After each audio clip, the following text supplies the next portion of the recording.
Oi, meus amores. Então, na aula de hoje a gente vai dar continuidade à nossa unidade 4. Lembra que no nosso primeiro capítulo a gente falou sobre a cultura do café, como se deu a cultura do café, o fim do tráfico dos escravos, e nesse momento a gente vai falar sobre a sociedade se mobiliza pela abolição, ou seja, o destino dos negros após a abolição. Então a gente vai logo introduzir com a seguinte pergunta: na sua opinião, como a sociedade brasileira se mobilizou no século XIX para acabar com a escravidão? Então vamos parar um pouquinho para pensar nessa reflexão e vamos responder essa questão. Como será que a sociedade brasileira se mobilizou diante da escravidão para ir aderir à abolição, certo? A gente vai ver até agora daqui um longo caminho até a abolição da escravatura no Brasil. Como foi que ocorreu e as leis? Aqui a gente tem os ilustres abolicionistas do Brasil, que enfrentaram grandes lutas para conseguir acabar com a escravidão, certo? Então, a campanha abolicionista no Brasil. O movimento abolicionista no Brasil ele ganhou força após a Guerra do Paraguai, a partir da década de 1860, onde ocasionou o começo da abolição. Assim, a partir de 1885, as associações e os clubes abolicionistas fizeram campanhas abertas para a compra de cartas de alforria para os escravos.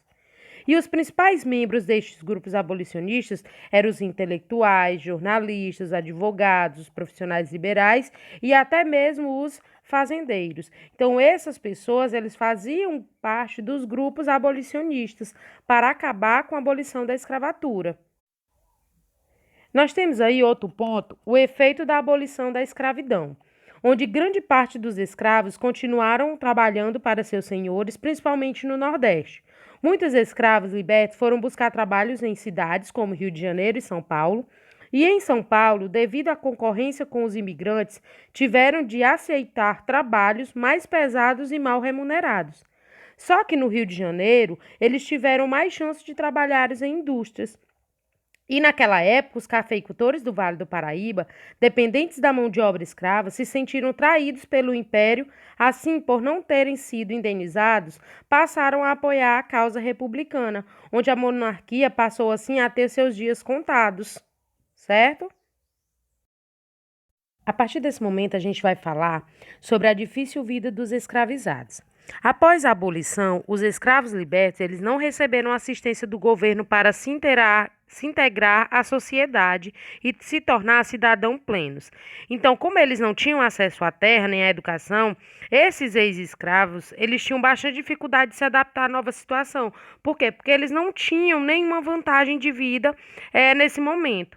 Então, no trecho a seguir, o historiador Flávio dos Santos Gomes conta como foi o fim da escravidão para essas pessoas. Então, vamos ler aqui o texto. Os libertos, apelidados de os 13 de maio, procuravam redefinir os rumos de sua vida. Famílias negras inteiras abandonaram fazendas, migrando para outras regiões.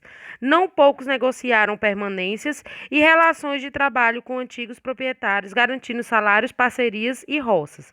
Então, esses escravos libertos, eles também tiveram que lidar com a discriminação e o preconceito da sociedade, porque como eles eram escravos, jamais as pessoas que eram brancas ou até mesmo donos de terra iam querer que eles ficassem no meio da sociedade. Então, sem outra perspectiva, muitos se fixavam nas periferias das cidades, vivendo sem um trabalho fixo, onde a abolição foi o começo de uma luta pela igualdade que permanece até os dias de hoje. Nesse momento, falando da abolição da escravatura, entre as leis abolicionistas, que foi através dessas leis que os escravos conseguiram se libertar. Pressionado pela sociedade, o governo aprovou medidas que extinguiram gradualmente a escravidão. Observe bem nesse quadro depois que eu terminar de explicar. O Brasil foi o último país ocidental a libertar os escravos. A escravidão era o maior obstáculo para a conquista da cidadania pela população negra, uma luta que até hoje transcorre no presente. Até hoje eles lutam para se inserir na sociedade. Então, no ano de 1850, a primeira lei abolicionista foi a Lei Eusébio de Queiroz, onde proibia o tráfico de escravos. Foi essa medida tomada por essa lei. Já em 1871, a Lei do Ventre Livre, ela era uma medida em que declarava livre os filhos dos escravizados, nascidos a partir da data da lei. E, se beneficiados por essa lei, deveriam ser entregues para o governo, para que o governo criasse ou até mesmo prestassem trabalho até os 21 anos de idade. Já na lei de 1885, a lei do sexagenário, ele libertava os escravos com mais de 60 anos, e com essa lei, os proprietários escravizados não teriam mais que sustentar escravizados da idade muito avançada para o serviço braçal pesado.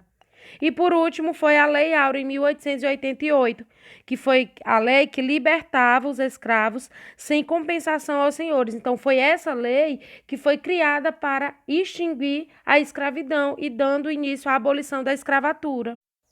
Nessa imagem aqui, vocês podem observar uma mãe negra e seu filho no braço. Então, eles colocam aqui 13 de maio, uma mulher brasileira, negra, separada, pobre e mãe. Então, parabéns por sobreviver neste país. Então, era uma coisa muito difícil de se acontecer. E foi aí que, depois da abolição da escravatura, as mulheres começaram a ter oportunidade no país.